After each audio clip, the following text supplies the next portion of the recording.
अस्सलामु अलैकुम वरहमतुल्लाहि वबरकातुहू। नहमदुहु व नुसल्ली अला रसूलिहिल करीम। अम्मा बादु फ़अऊज़ु बिल्लाहिस समीइल अलीम मिनश शैतानिर रजीम।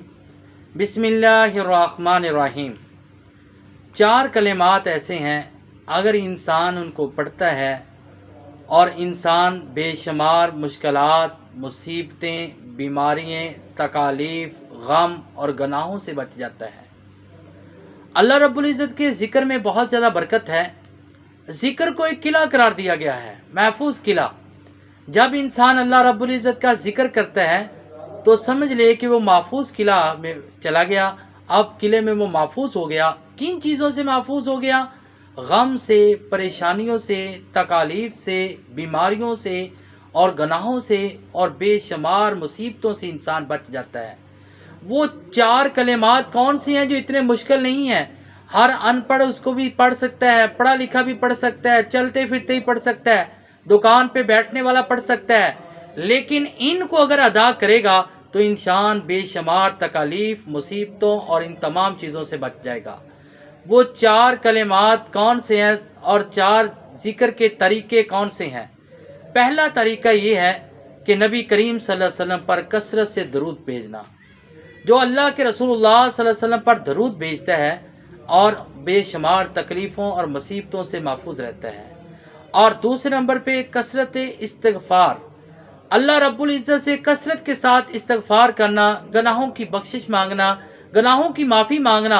आप अल्लाह से माफ़ी मांग कर, इस्तिग़फ़ार करके अपने गुनाहों की माफ़ी मांग रहे हैं, लेकिन अल्लाह रब्बुल इज़्ज़त इसकी वजह से आपको बीमारियों से, तकालीफ से, मुसीबतों से, गुनाहों से, इन तमाम चीज़ों से महफूज रखता है। और तीसरे नंबर पे या ज़ल जलाल वल इकराम, नबी अलैहिस्सलातु वस्सलाम ने, ये अल्लाह रब्बुल इज़्ज़त के दो नाम हैं जिनको जमा किया गया है। आपने कहा था इनको कसरत के साथ पढ़ा करो, क्योंकि इसमें अल्लाह रब्बुल इज़्ज़त के ज़ल जलाल, जलाल की बात की गई है और अता करने की बात की गई है कि अता करने वाला वो है। तो लिहाजा ये हमें कसरत के साथ या ज़ल जलाल वल इकराम इसका ज़िक्र करना चाहिए। और चौथे नंबर पे ला हौल वला कुव्वत इल्ला बिल्लाह, कि इसका, इन कलिमात को पढ़ना चाहिए। अगर इंसान ये कलिमात पढ़ता है तो अल्लाह ताला की इन तमाम बुजुर्गी को, इन तमाम ज़िक्र को बयान करता है, तो अल्लाह रब्बुल इज़्ज़त ऐसे इंसान को दुनिया में आने वाली बेशुमार तकालीफ, मुसीबतें, बीमारियाँ और इन गम, इन तमाम चीज़ों से बचा लेगा, क्योंकि अल्लाह का ज़िक्र ही इंसान के दिलों को इत्मीनान देता है। जैसे अल्लाह रब्बुल इज़्ज़त ने कुरान मजीद में फरमाया, अला बिज़िक्रिल्लाहि तत्मइन्नुल कुलूब, ख़बरदार अल्लाह के ज़िक्र से ही दिलों को इत्मीनान होता है। दूसरी जगह अल्लाह रब्बुल इज़्ज़त ने फरमाया, फ़ज़कुरूनी अज़कुरुकुम, अगर आप मुझे याद करोगे मैं रब आपको याद करूँगा।